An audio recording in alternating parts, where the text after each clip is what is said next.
looking to bounce here, I'm looking to bounce here, then I'm looking to go into this guy. And again, you've got to be thinking in advance when you play Irelia. You can't just be thinking one step at a time. You've got to be thinking 3 or 4 steps in advance. Hey everyone, welcome to another video. So today's video is going to be all about Irelia mid. Now, for those of you who don't really know much about my background, I've pretty much predominantly only been playing AP mages in the mid lane to Challenger for the past, 5, 6, 7 seasons. Now, what's interesting is that this video was extremely out of my comfort zone. I've never really played, I don't have Talon in my pool, I don't have Yasuo in my pool. I used to play Zed, but that was a long time ago. So this one was really, really challenging, but I thought it was really important to do because there's a lot of people in the community like myself that love mages who want to expand their champion pool and potentially even have an AD assassin in their pool themselves. So the way I want to do this video is go through all the nitty gritty, talk about how do you actually learn a champion like this? How do you actually go about it? So break it down into steps and go over everything that you guys need to know in order to pick up a champion like Irelia mid. So what we're going to start with are the steps, the basic steps to learning a champion like Irelia through the lens of Irelia. Now, step number 1. The first 5 games you play, you're basically just going to be getting a basic feel of the champion, really getting a basic understanding of its identity. How does the Q feel? What is the speed of the Q? How does the stun actually work? What does the W do? How does the ultimate interact in teamfights, etc.? Just a very rough, basic understanding of the champion.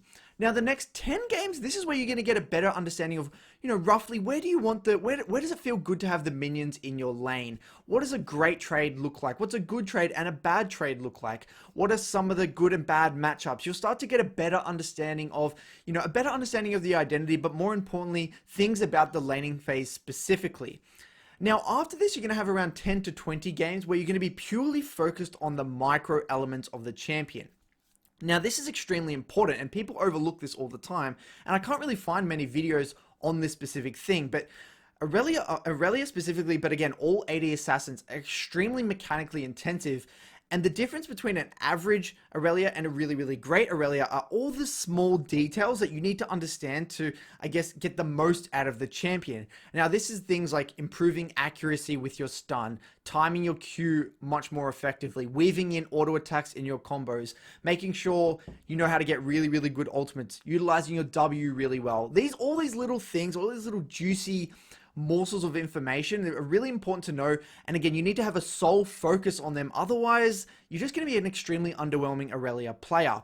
And then lastly, the most important bit of any assassin player, this is where it's 25 plus or a never-ending amount of games where you can actually use the muscle memory that you've built over the past 30 games of already playing Irelia to then free space to think about the macro element of the game, optimizing your team fighting, getting a little bit creative with your skirmishing, in using some of that, I guess, mental space and that time to think about threat assessment as well. And this is what's really important. I'm going to talk a lot about this within my video as well. Now, getting into the mindset of Irelia, and for those of you who actually watch my videos quite often, you'll know that I really like to use analogies to explain the feeling or what it's like to play a specific champion.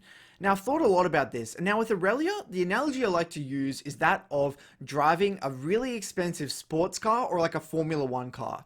Now, the interesting thing about these really expensive sport cars or Formula 1 cars is that you can't just drive them at low speeds all the time. They need to be taken to the racetrack. They need to be, shown their full potential. Otherwise, the engines actually slowly die. The cars actually don't run well at low speeds. Now, it's the exact same with Irelia. You need to be always looking to push your limits, understand your damage output, and you always need to have that killer mindset and go, go, go. And you should always be looking to do something, whether it's setting up a gank, setting up a kill, setting up your wave for a specific roam. You should always be doing something. You can't just take a break. You can't just take it slow. You can't just take a back seat. Otherwise, you will get outscaled. You will get outpaced, or you're basically just going to be a useless champion within the game. And that's the analogy I'm going to kind of constantly refer to within this video. Now, let's talk about matchups. Here, I'm just going to put on the screen, guys, what I think are some of the matchups. The top row being the most favorable matchups and the bottom ones being the biggest counters. Now, guys, you got to remember, because you're an Irelia and you're an assassin, jungle matchup does heavily affect a lot of these matchups. So the ones in the middle, I believe C tier, are the ones that basically are 50-50 and can go either way, but again, are very heavily swayed by the jungle matchup. If you have any more questions about matchups or, how I should navigate them, etc., just message me in the YouTube comments or in my Discord, which is in the description below. Now let's quickly talk about runes and builds. Runes is pretty standard. You want to be going Conqueror into Triumph, into either Legend, Tenacity, or Alacrity, depending on the amount of CC in the game. Finish that off with Coup de Grace or Last Stand. Coup de Grace if you're in a pretty easy matchup, and Last Stand's really good if you're in a really intense matchup, you know, very heavy trading. Secondary, Time Warp, Tonic, and Biscuits. Now for the build, you basically want to be always going Corrupting Pot. You want to be working towards that Tiamat, finishing off your Triforce, then going to Ravenous Hydra or to Titanic Hydra. Now, Ravenous Hydra is better versus team comps with low CC because that means you're going to be getting a lot more auto attacks off, which means you're going to be healing up and do a lot more damage within a fight. Titanic Hydra is better if there is a lot of CC and you're not really going to be getting much, I guess, sustained damage off, and you just want to be going for that burst. So Titanic is good for burst, Ravenous Hydra is good for sustained fights. Then you can finish that off with, however, usually with a Sterax Gauge, and then after that, you know, depending on what you need, a GA, you know, and a bunch of other items, pretty self-explanatory, even Randuins if you need the armor, etc., etc. Now, what we're going to do, and the way I'm going to do this video, is we're going to go over 3 VODs. Now, this might be quite long, but I think it's very important to get across all this information. Now, if you need a notepad, get a notepad and a pen to note down all the stuff, or maybe you might need to watch this video over the course of 2 or 3 nights because there is a lot of information within it. So the first VOD is just going to be over, you know, a classic standard melee versus range matchup just for the early laning phase. The second VOD is just going to be another one of those, but a little bit trickier where I get behind but bring it back, and again talking about roaming a little bit. And then the third VOD is going to be versus a melee matchup where it's a bit slower, and then I'm going to also go into the mid and late game where we're going to be talking about mid game, pushing your lead, and how to actually get good team fights and play out team fights as Irelia. So let's dive straight in, guys. Diving straight into the first VOD here, guys. This one's going to be actually Irelia versus Orianna. Now, I thought this one was a really good VOD to go over because I think it exemplifies the amount of early aggression that Irelia is actually capable of if she has the room to do it. Now, what do I mean by that? Well, the first piece of information that you should think about every single game when you're playing Irelia is the jungle matchup. Now, what do we see here? We're actually versing a Nocturne. So in my mind, I'm already thinking, oh, what a relief. I'm not versing a Elise or a Rek'Sai or a Jarvan, which means I know that this lane is going to be isolated for the first few levels, which means I'm able to take quite aggressive trades without getting punished by the enemy jungler. Now, if this were an Elise or a Jarvan or Rek'Sai, like I mentioned before, then my strategy would actually change. Then I would actually have to allow Orianna to push me in the early game, potentially just CS under tower, be a lot more strategic in my trading windows, and play around vision. But again, this isn't the case this game, so I thought it'd be a really good one to start off with. Now, what's the first thing that I think about when playing Irelia? What am I already thinking about? Now, what I'm thinking about is, how can I stack up my passive as many times as possible to look for an nice little extended trade onto this Orianna to produce a nice little amount of chaos in the early game? Because remembering, Irelia wants long extended trades, whereas Orianna wants short 100-0, short bursty trades without trading too much of her HP. So I want to find a way to make chaos. Now, ideally, in a lot of these matchups, you want to be looking to auto-attack these melee creeps, all of them to a point where you can actually QQQ. So you ideally want to be getting as many health bars low as you can without taking too much damage. Unfortunately, Orianna, given that she has Airy and her level 1 poke is actually quite strong, I didn't really feel comfortable auto-attacking all 3 of them. So I auto-attacked 2 of them, got 2 passive stacks up. So I didn't really feel comfortable all-inning Orianna with only 2 passive stacks, knowing that there's still 4 minions here.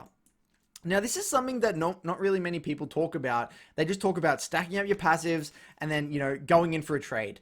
But if you're trading under 4 minions here, you've got to take into account that this is 4 minions of damage actually auto-attacking you and potentially damaging you in the trade. You've got to actually take that into account when you're going for these trades. You know, so what I actually do is I decide, no, I'm going to wait a little bit. Yes, I have 2 passive stacks, but I want to wait till I maybe kill 1 or 2 more of these minions, refresh my passive stacks, and then look for a trade knowing there's way less minions. So I auto-attack in between, Q, auto-attack, and then run back. Now I want to break down this trade a little bit here, guys, and there's a nice little, neat little trick here. Knowing that if I Q here, there's only 2 minions, which means these 2 minions aren't really going to too much, there's going to be doing half the amount of damage, you know, if I did it rather than versing 4 minions. Now look at this, I do Q, into Q, and then I auto attack, then Q. Now, this is what those little micro details, it's all these little micro details that actually change your trades massively. And over the course of a laning phase, it's all these little micro details that really make the difference. And this is what I was talking about at the start of the video, understanding all these little micro details. So I was able to actually weave in another auto attack, which again is going to stack up my Conqueror a lot faster, utilizing my 3 passive stacks. Every single time you auto attack, it refreshes your passive stack. And again, taking these long, nice extended trades. So this is exactly what you want to be looking to do versus these immobile mages. Again, you want to be producing this nice little amount of chaos, not too much chaos, but chaos that you can actually control and you dictate the pace of the lane. Now notice how I'm actually trying to auto attack this minion to get it down to a HP level that is actually very similar to these ones on the back line, because I know that remember guys, the more minions that are low HP, the better it is for Irelia, because it means you can stack up your passive a lot faster and then look to take a lot better trades. Now, what's the other thing that I'm thinking about here, guys, is that my level 2 is actually coming up very soon. Knowing that you get level 2 off the first minion of the second wave, you can actually time your all-in with your level 2 spike, which is very, very important. Now, knowing that I get level 2 very, very soon, I go for a Q, 3 stacks, 4 stacks off my Q onto Orianna, look for an E on the back end there, auto attack, and ignite. Now, there's a lot of micro elements to these sorts of trades. I understand that I'm going to get level 2. I understand my auto attack range. One thing I actually could have done here, if I was a little bit more confident in my E usage, I could have actually E'd from here, then Q'd, knowing that I could just do a nice little E from here to here, hit the E, and then I could actually get a double Q if Orianna actually flashed to here. But I wasn't fast enough on my E, just decided to do it for an E on the back end, and Orianna didn't respect my auto attack range, so I get a nice little solo kill in the early game here. And this is the sort of trade you want to be looking to do. And again, it's nothing special. All it is understanding the minions HP, it's understanding your passive stacks, it's understanding the sort of trades you want, it's understanding that your jungler the enemy jungler is not really going to be able to affect you in the early game. It's all these things that you can kind of prime yourself from level 1, and all those small micro details that you'll refine over time.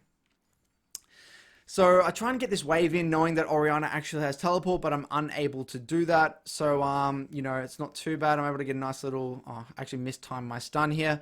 But right now what I'm thinking is I kind of want to base soon and look for another base for my Doran's. That's why I'm trading back onto Orianna now, knowing that I'm going to base soon anyway for a Doran's Blade.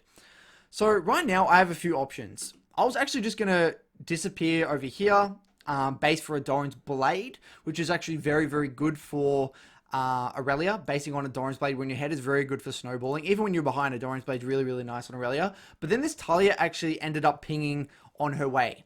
So what I actually did was pretend to walk in here and recall, and actually ward over here just to see where Nocturne was, just in case he decides to counter gank. And we actually set up a nice little gank onto this Orianna. This was just a luxury. I didn't really want this to happen. I was just going to base, but Talia ended up pinging. We get a nice little gank onto this guy, and we end up blowing Orianna's flash. So I timed that flash. Now, timing flash is extremely important on Irelia because, again, you're an aggressive AD assassin. You want to be constantly punishing a mobile mage. Flash timers, you know, again, because your level of threat increases very much so when they don't have flash. So I want to get this wave in quickly with my jungler so I can look for a reset and spend some of my gold. Now, quickly talking about itemization here, guys. I've spoken to a few pro players. Given the amount of gold I had, 985, I have a few options. I can go double Doran's with a pink ward. I can go Ruby Crystal and a longsword. I can go, you know, rejuvenation bead with 2 longswords, I believe. There's a lot of things I can go. But what I've heard from a lot of the pro players that they really like going Doran's Blade in the early game for snowball potential, and it works really well, and it feels really nice with Irelia's, I guess, early strength. So what I recommend is actually going Doran's Blade with a longsword in the early game. It really helps you snowball, it just really helps you a lot with your early strength. Now, heading back to lane, guys, fast forwarding a little bit, I've come back, and now I know that this guy doesn't have flash, so I'm timing flash. Now, it's really important to think about the amount of threat you have on this guy. Not only does Orianna have basically no self-peel at this point, the wave's actually pushing into me, which is an extremely important thing to be aware of. And then also, I know that I still have flash, so I can play quite aggressively in this lane right now. Now, a big mistake that people, I mean, a huge thing that you really need to understand actually when you're playing a champion like Irelia is what is happening with the wave. Now, once you get more of an understanding of, you feel a lot more comfortable with, I guess, the abilities of Irelia, then you can start to use your brain and all this mental capacity, thinking about what's happening with the wave. What can I actually do creatively to set up a gank or set up a solo kill? Knowing that this guy has no self-peel and the wave's actually pushing to me, I should actually let this actually come out to me a little bit more and then set up a nice little long extended trade onto this Orianna. And knowing that Nocturne, I've got a ward out, Nocturne can't really gank me at the moment, I feel quite safe to play quite aggressively. Now, ideally, I would actually be able to trade quite aggressively already, but again, Orianna's too close to the tower, so I don't feel comfortable queuing onto Orianna. Now, here, I was thinking that I could do Q onto this minion here, given that I had a Doran's Blade and a Longsword. I thought it would have enough damage to execute this one, and then it would be able to EQ onto this guy, and then actually Q back here for a nice little trade. Unfortunately, I miscalculated my Q damage, so I wasn't able to reset my Q, unfortunately. It is what it is. But one other little micro detail, guys, I want to talk about is E. So the E actually comes out faster when you go from front to back this direction. So the way it works is whatever direction you're facing, you want to go from front to back. You don't want to go, if I did it from this way back to front, it would actually come out a lot slower. This is something I recommend you guys practice within your practice tool. It's a feel thing. You'll just feel it and be like, oh, okay, I understand. It's just a weird little micro interaction. There's a lot of these weird little micro interactions with Irelia. You can really, you need to just try for yourself, honestly. Unfortunately, by going for that all-in, I've actually ruined the wave. I actually prevented it from pushing to me, unfortunately. But, that was the price I took for taking a trade like that I went for. Because, again, my mindset was just, again, chaos, chaos, chaos. I want more aggressive trades. So, again, I'm doing these very, very aggressive trades right now. Now, one thing you can actually do that I don't do here, I'm not sure why I don't do it. So I look for a QQ and EQ. Notice how I try and Q this way, but he's kind of out of range, so I just do a sideward one. But I get the Q. Now, if you get a tower shot here, guys, if you get a tower shot here on the back end, you should actually look to W it.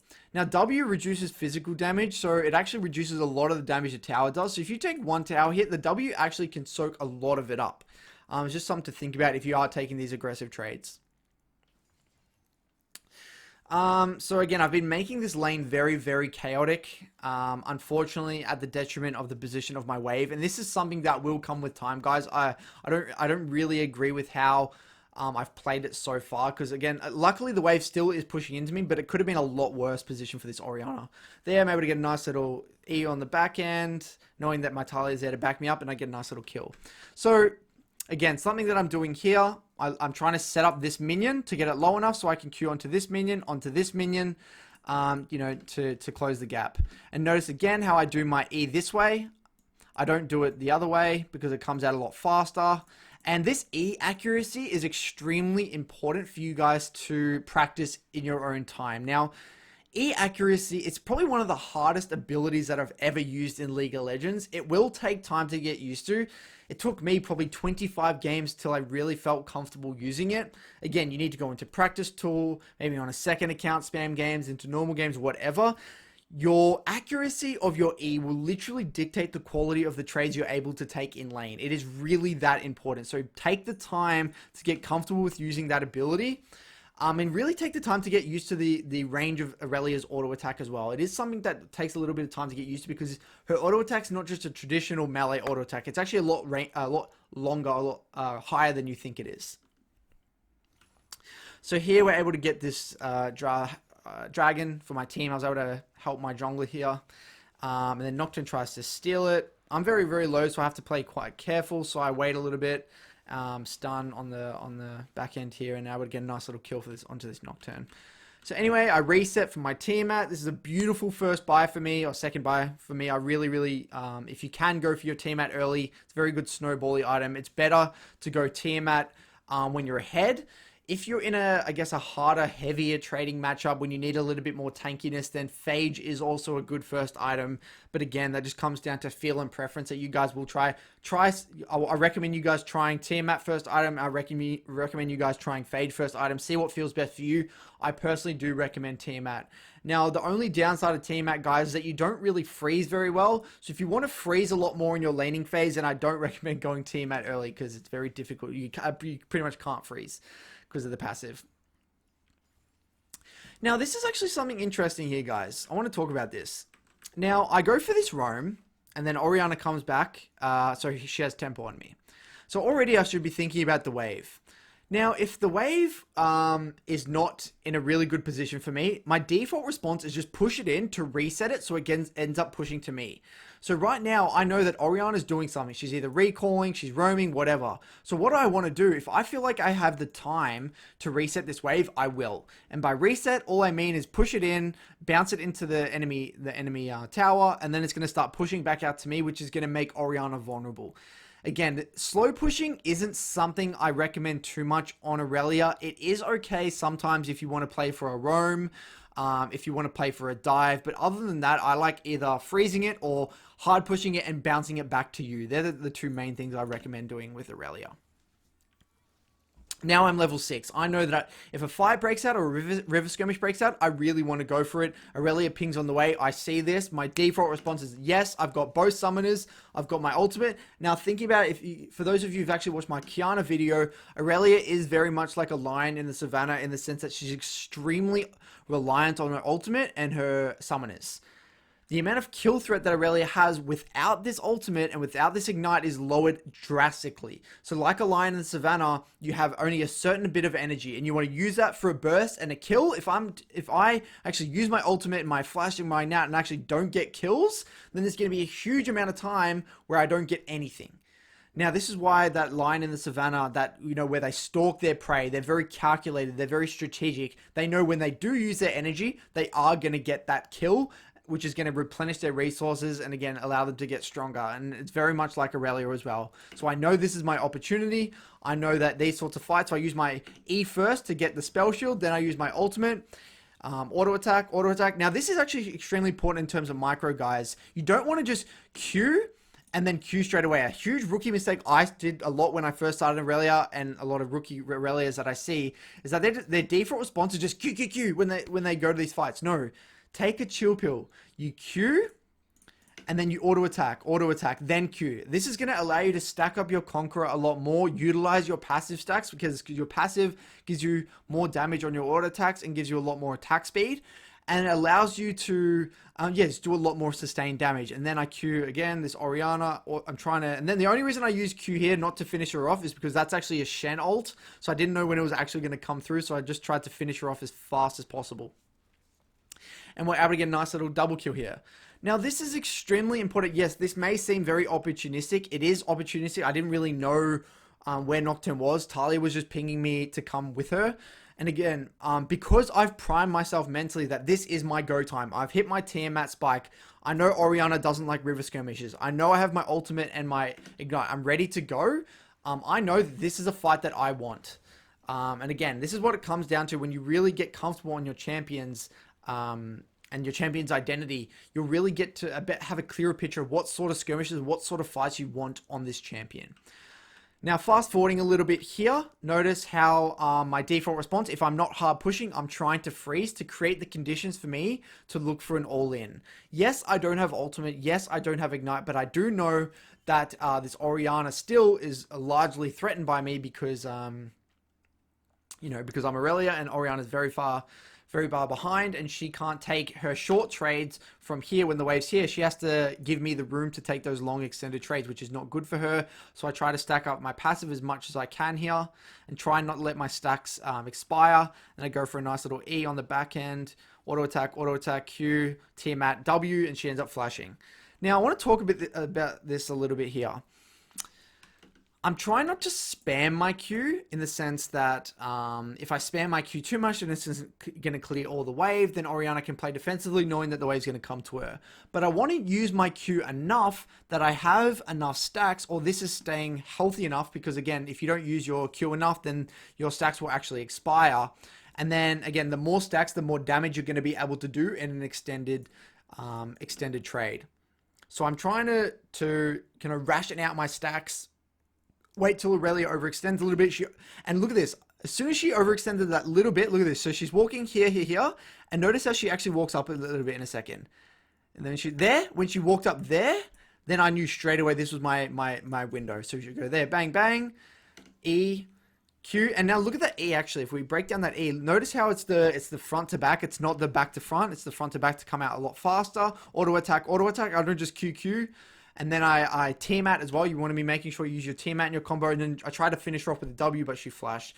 And I didn't really feel like it was necessary to trade flash for flash. Yes, I could have killed her. But again, I'm ahead. I don't really feel the need to blow flash for flash, given that she's already behind.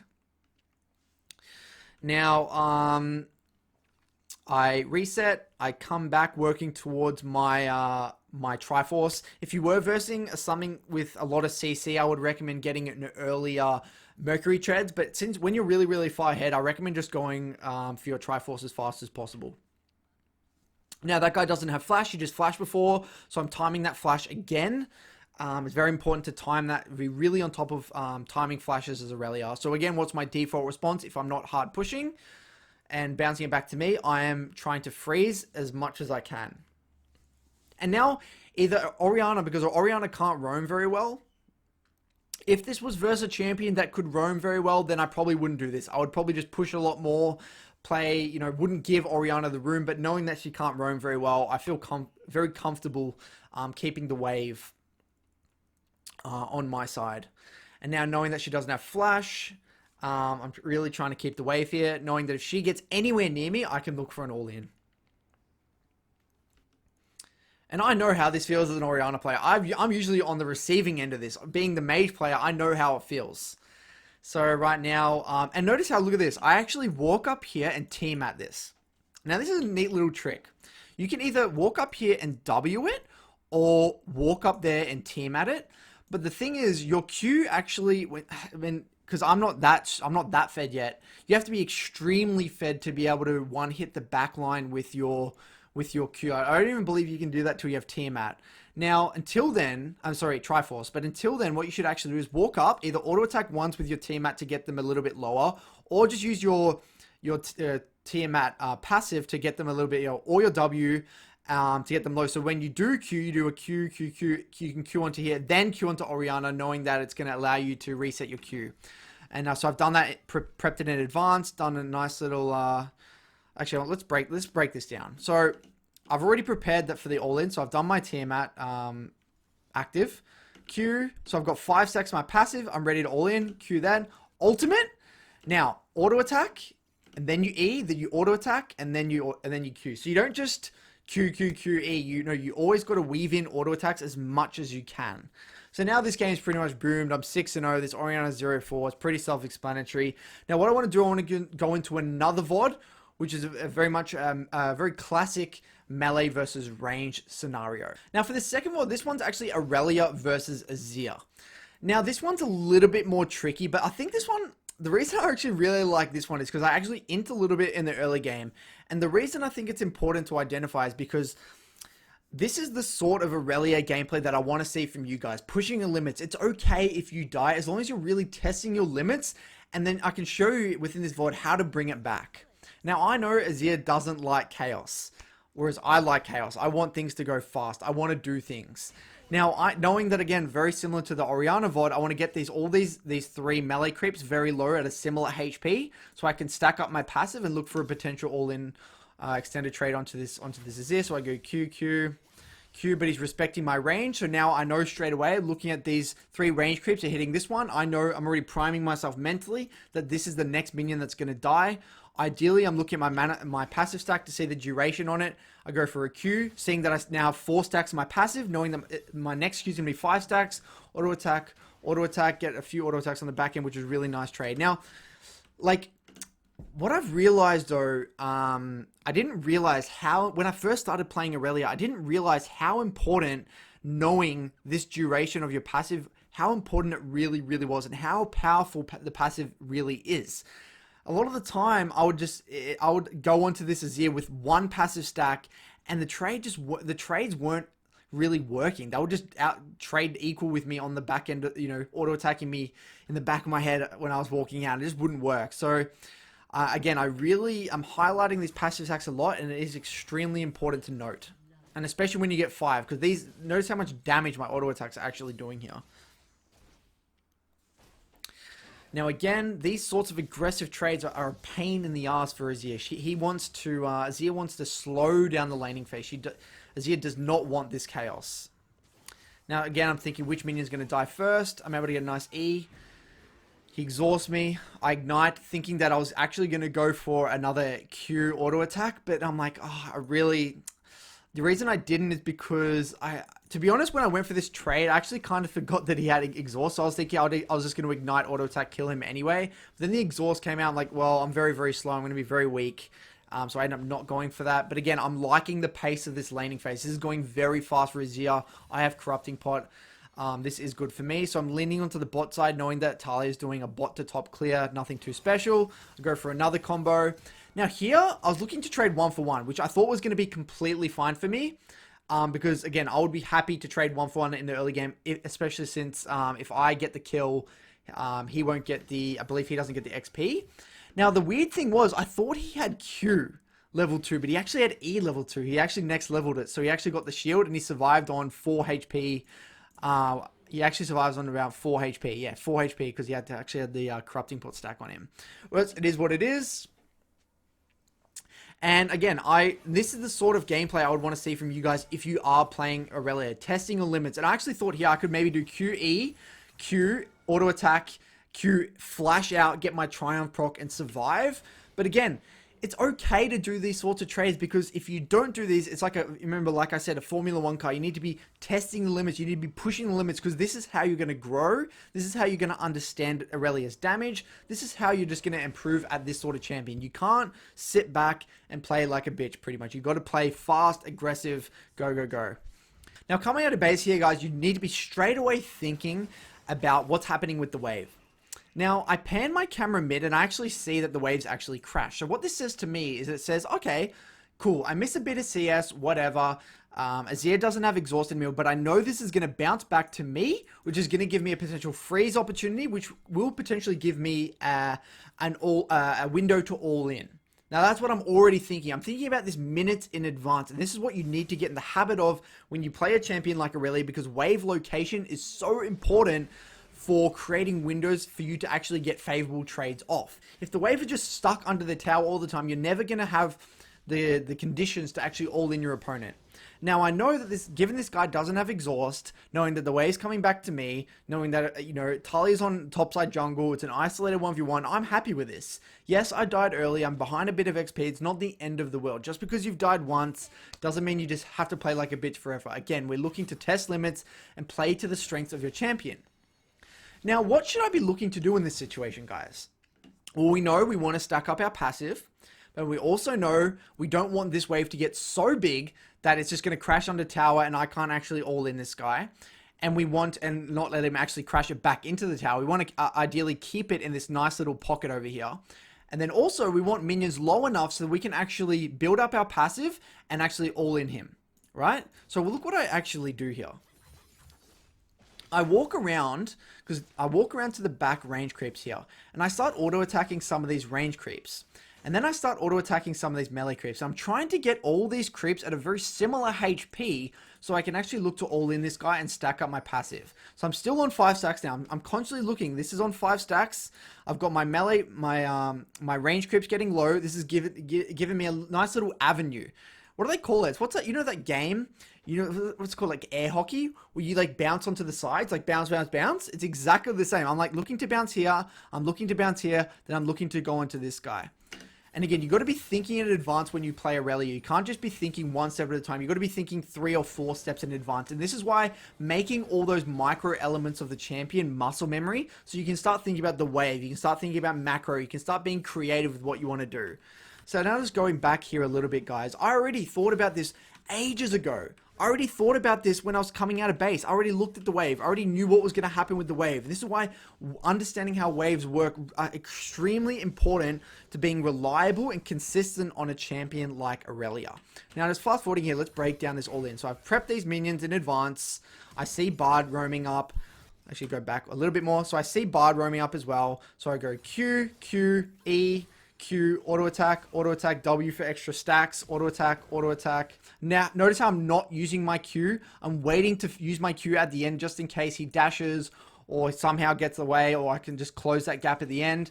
And then auto attack, Q, auto attack. Beautiful. And then weaving as many auto attacks in as possible. Now, what do I want to do? Given that, you know, I want to replicate the wave position that it was in before, I want to push this in, push it into tower, bounce it, so it's going to bounce back to me, create the same conditions that was before. So now I'm actually basically double the CS of Azir, even though I died early game, just because I have a great understanding of the wave and how to actually punish this Azir, given the, you know, I understand the identity of the sort of trades I want to take in my lane.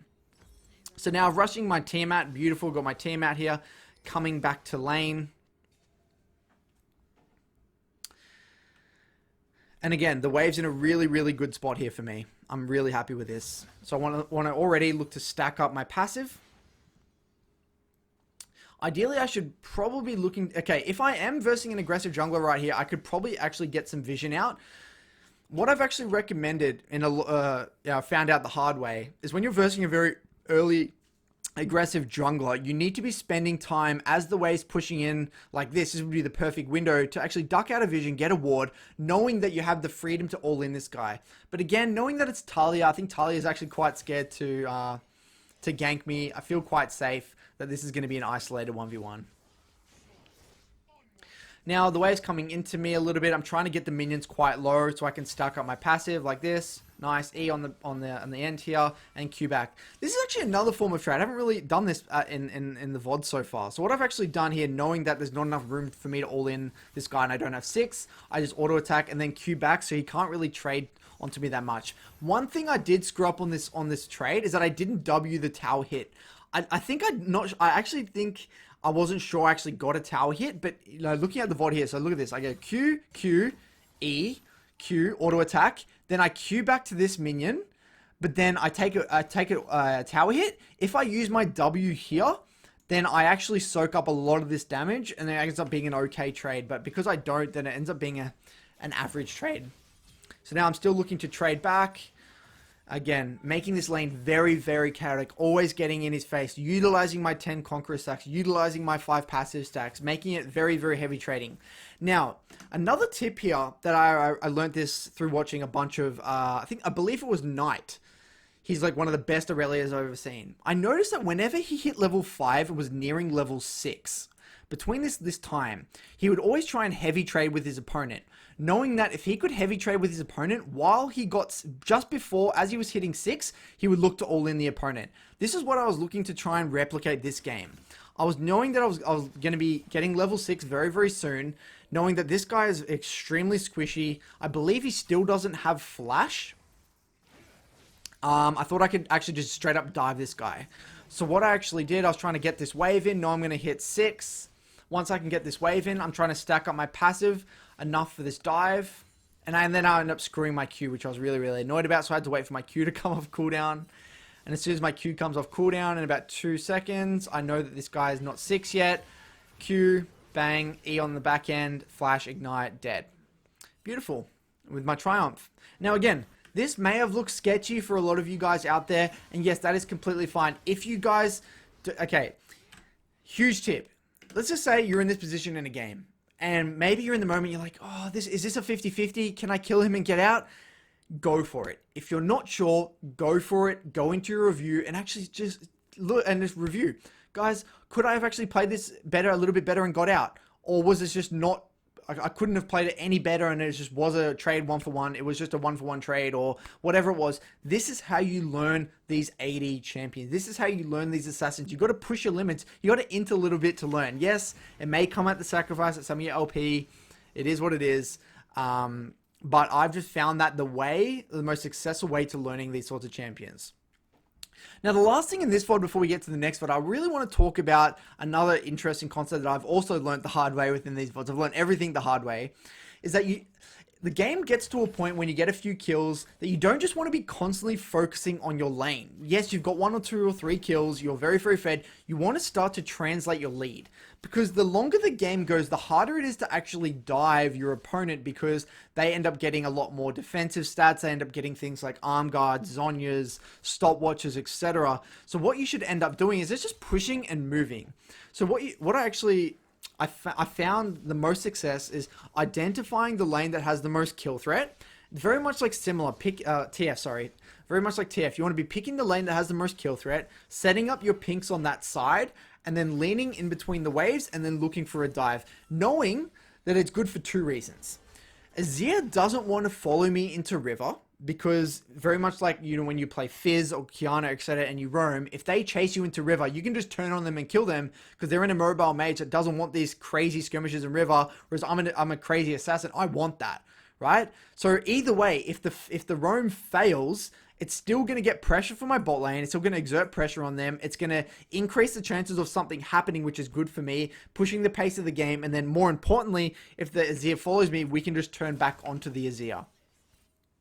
So I make my way down, fast forwarding a little bit here. Azir's still in mid, but I'm like, you know what?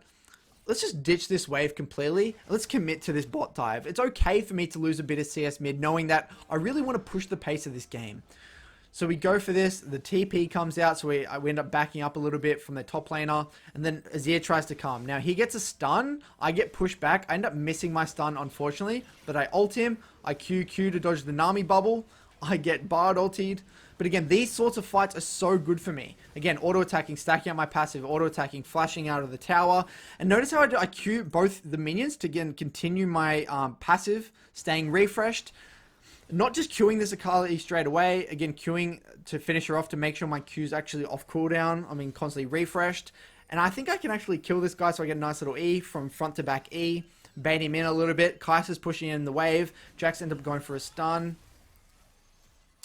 And then I end up killing him with my Q, auto attack, Tiamat, and then Triumph proc, and we get out.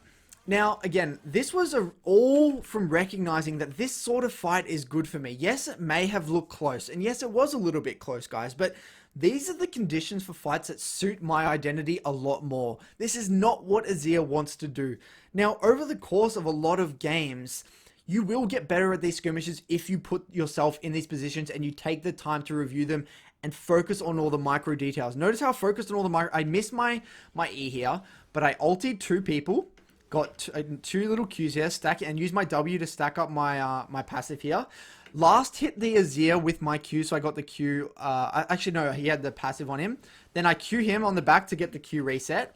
I auto attack, Q both of these creeps to keep my passive stacked up. I don't Q this Akali straight away, knowing that I don't have E and I want to keep my Q off cooldown. Then I finish him off with Q just to make sure it's off cooldown as well. And this guy as well, in terms of micro, I do the front to back E to make sure it's really quick. He can't respond. And then I finish him off on the back here with a Q, Tiamat, auto, and then kill him. Now, it's all these small details that you will refine over time. You can't be expected to play like Showmaker straight away. Yes, you will int these skirmishes, knowing that this is coherent with your identity. It makes a lot of sense, so keep practicing it, guys. So in this third VOD here, guys, this one's going to be Irelia versus Zed. Now, this time, I actually have the Zax, so the early farming jungle, and they actually have the aggressive Elise jungle in the early game. Now, more importantly in this VOD here, guys, I'm going to be talking about mid-game and transitioning your lead into mid-game, and then actually late-game team fighting as a champion like Irelia, which is 2 important topics that you guys from the community have really asked me to expand on a lot. So I thought it'd be awesome to have a VOD in here which really goes on about it. So the way I'm going to do this is actually quickly talk about the early laning phase, skip to the mid-game, and then go over a little bit in the mid-game, then talk about the late game. Now, in terms of how these melee matchups go, they are very much that each one is unique. So the way you play Irelia versus Yasuo is going to be different to the way you're going to play Irelia versus Zed. It's going to be different to how you play Irelia versus Fizz. Again, this will just take time and actually playing the matchups one by one. But as a concept, it's the same things. You want to be valuing the same things. You want to be valuing your passive stacks. You want to be understanding your weaving in auto attack, stacking up your conqueror. You want to be utilizing your W very well. You want to be focusing on the accuracy of your E. Very much, the core fundamental things of Irelia. So very much in this matchup, I know that my level 1 is a lot stronger. So if you have a stronger level 1, my go-to strategy is auto attack all the melee creeps, stack up my my passive as much as I can.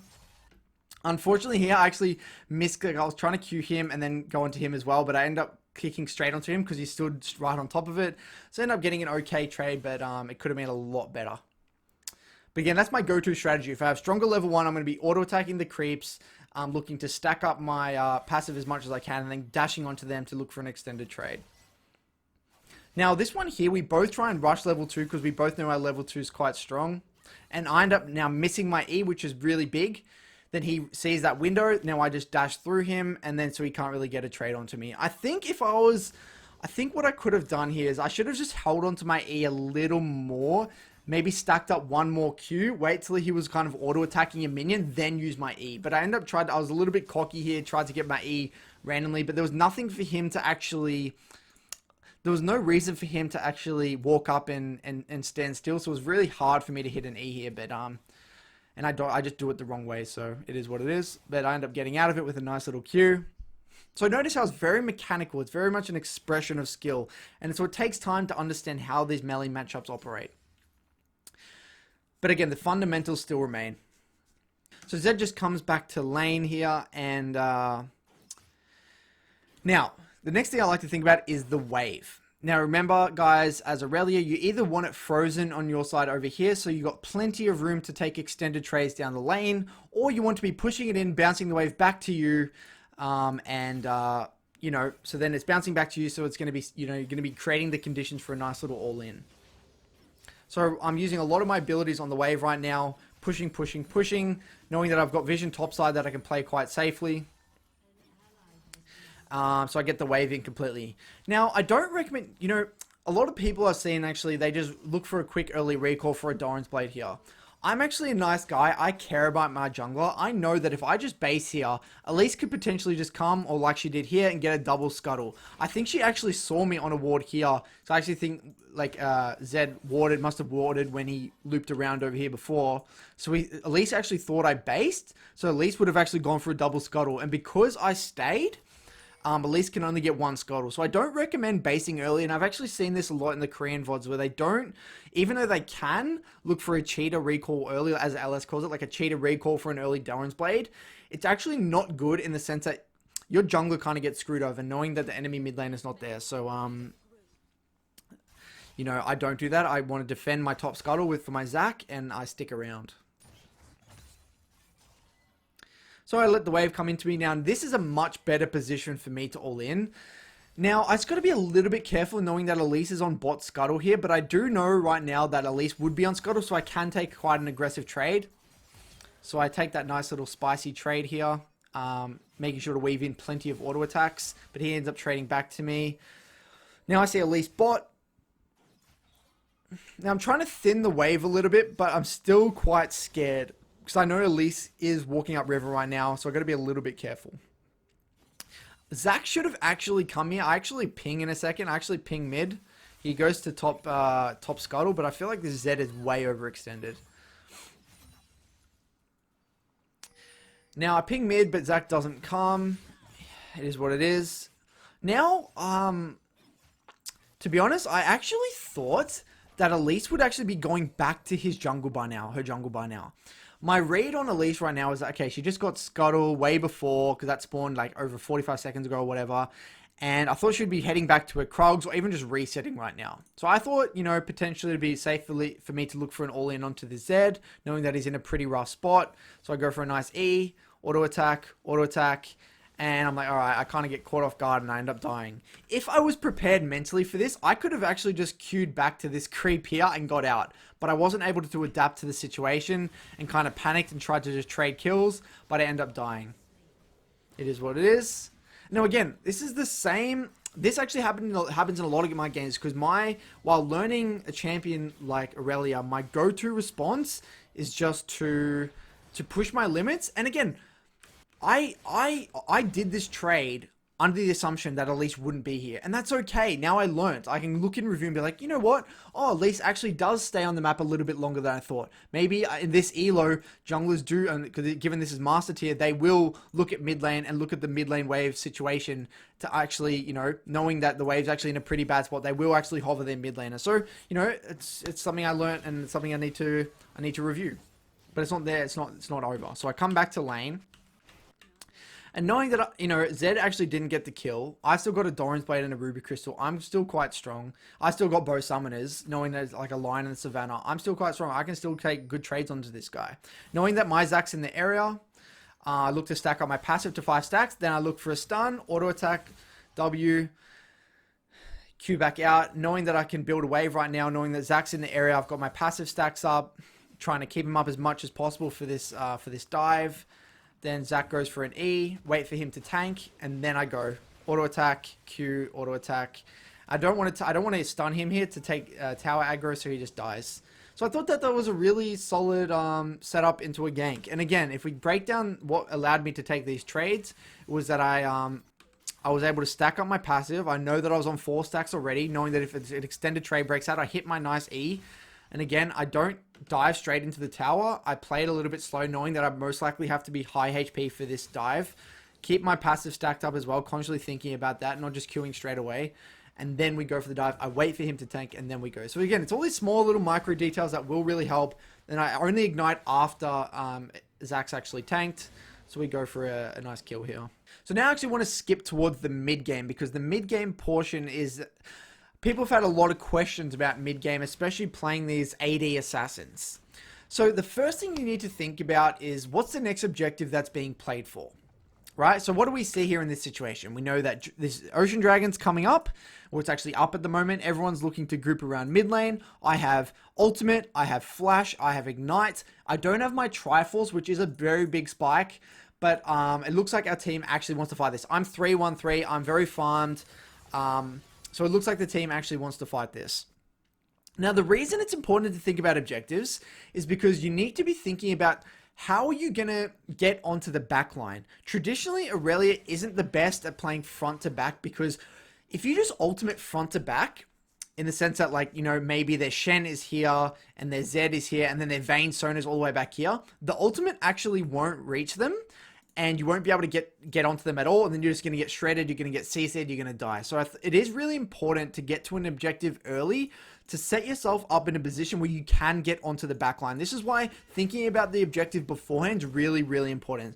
So I'm already sitting on the side here, waiting for them to come into river, hopefully when they come into river, I can actually come in from the side, not necessarily a flank, but I can actually come in from the side.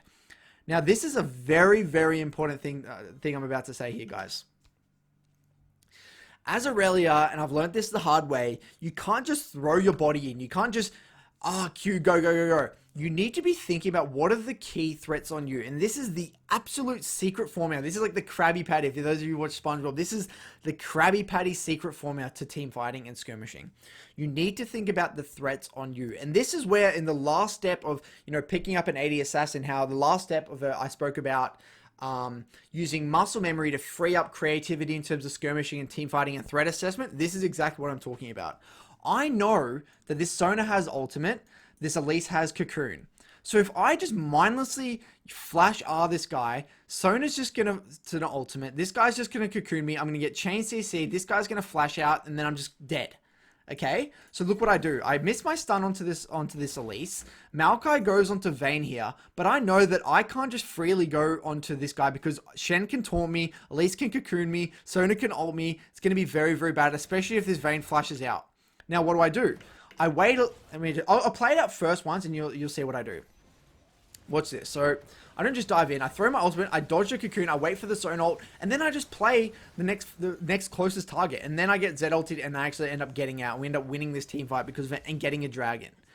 Now, look at this. If this is in a different universe, I just hardcore go in this vein. Yes, maybe we all in him. I was still a little bit iffy on that because, I mean, I could have easily gotten cocooned here, flashed, taunted by Shen, even Shen ultimate or Sona flash heal. This guy, I'm pretty sure this guy had both sums as well anyway. I didn't think we could burst him. So I'm like, all right, let's just wait for the CC to come out. I dodge the cocoon, I wait for the zone ult, and then I look to go in. Now, if I could if this guy peeled back, then it would be completely fine. I could just flash, dash onto this guy, then dash onto this vein, and get the cleanup. Because again, this guy was in my face. I thought I'd just finish him first and then look to go. But I thought this was a really good example, and something I actually learnt from a lot of Showmakers VODs and a lot of Knight. He doesn't just rush in and play like a psycho. He's very calculated. He assesses the threats. And this is what is the difference between someone, you know, an average Irelia player in terms of teamfighting skirmishing, and someone who's a little bit more calculated. They understand who they threaten, who threatens them, and they play their fights very calculated. Now, fast forwarding a little bit, talking about mid-game, what is the next absolutely crucial thing that needs to happen with Irelia? Is that farm is absolutely crucial because you're a very item-reliant champion. Just because I'm 3-1 right now, I've got 140 CS by 16 minutes, doesn't mean my farming stops. You want to be going to the side lane. You want to be getting Krugs as much as you can. Another little tip, guys, for farming Krugs is when you E them, you should Q the main Krug, because the E passive doesn't actually proc off the small one. It only works off large monsters. So your Q actually won't reset off the small one. So you've got to Q the big one, so then you can actually Q twice. So getting Krugs anyway, guys, is super important in mid-game to keeping up your farm, keeping up your XP, getting to those items, because the more items you get, you actually scale really, really well, because you can actually assassinate anyone. You become tanky, and you become extremely strong in terms of burst. Now, there's a fine line in mid-game with Irelia between grouping and splitting. Now, notice here, guys, my jungler's on bot side. So I'm actually playing very, very safe. Even though I do have a little bit of vision here, I don't know where anyone else is on the map. So I'm waiting for the minions to actually come up a little bit. I'm playing around my vision. I'm understanding my teams in base. I'm trying to get the wave as fast as possible. And notice how I just group after this. I just come mid. Now, there's a fine line between, okay, you may ask, Curtis, how do you know when to split and when to group? Well, guys, I know I have no vision topside here. I know if I just walk up here, my team can't do anything. We don't have any control of topside. I have no vision. If I had complete vision around here, yes, I would probably split push and drag someone to the side, which would be really good for me.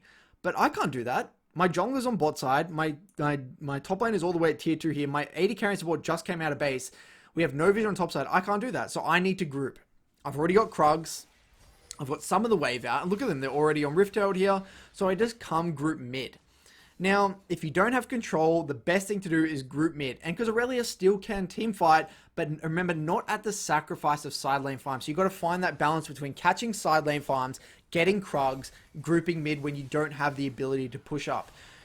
It's always about thinking about the location of your teammates, thinking about the location of the enemy jungler, and thinking about your threat in the side lane as well, okay?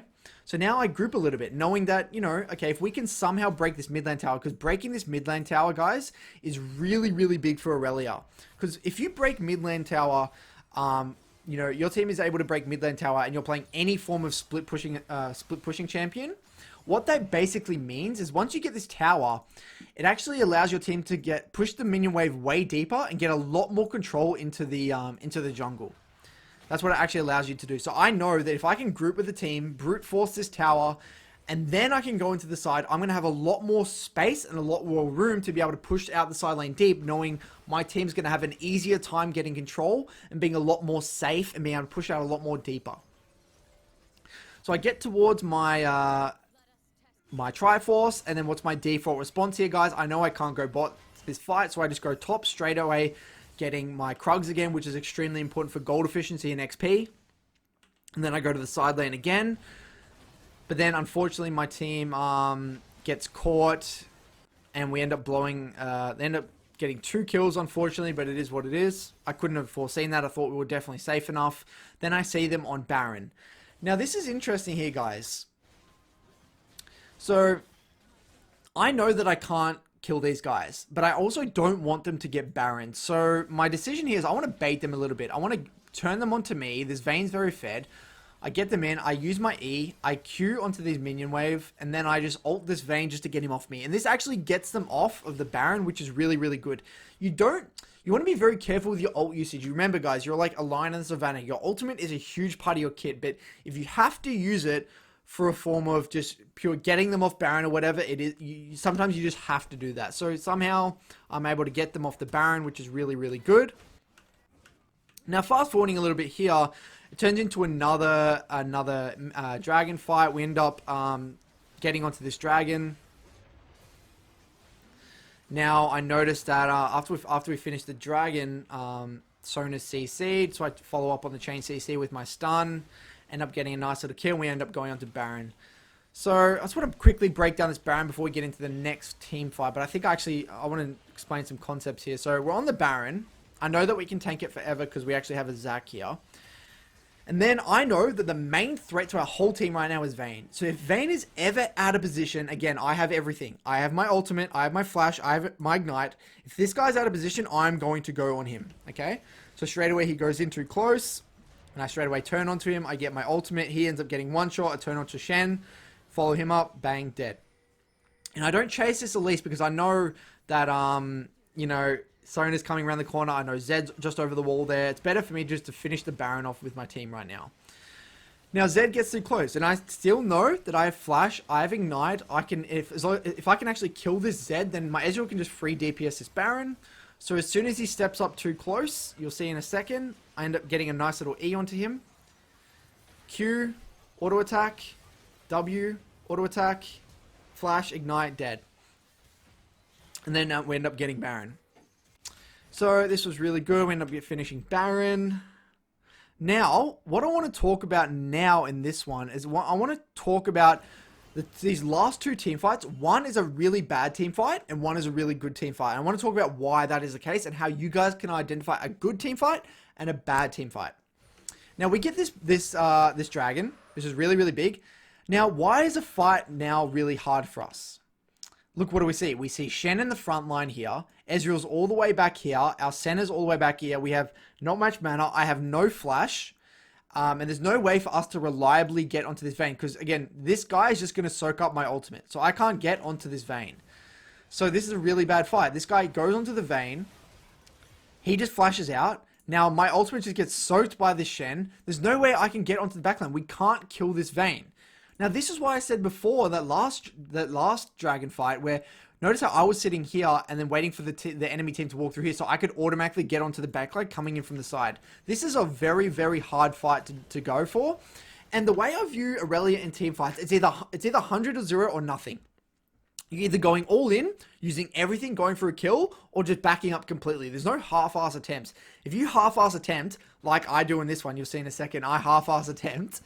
I try and follow the team here with my ultimate, and I'm like, oh, do I go in? This guy's picking back, but this guy's going in. I use my E. What do I do, guys?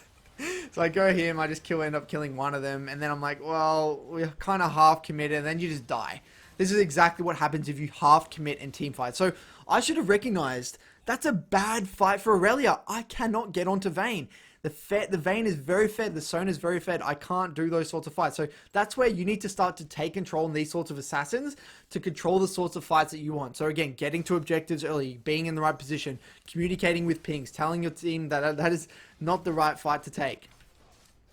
Now, fast forwarding, I want to go to the last fight and compare it with one where it's actually played a really good fight for us. And straight away, you'll see what's the difference. So we're at 37 minutes in. We're in late game. I've got pretty much full build right now. Baron's basically spawning. Now we're fighting around mid. Now, what do we see?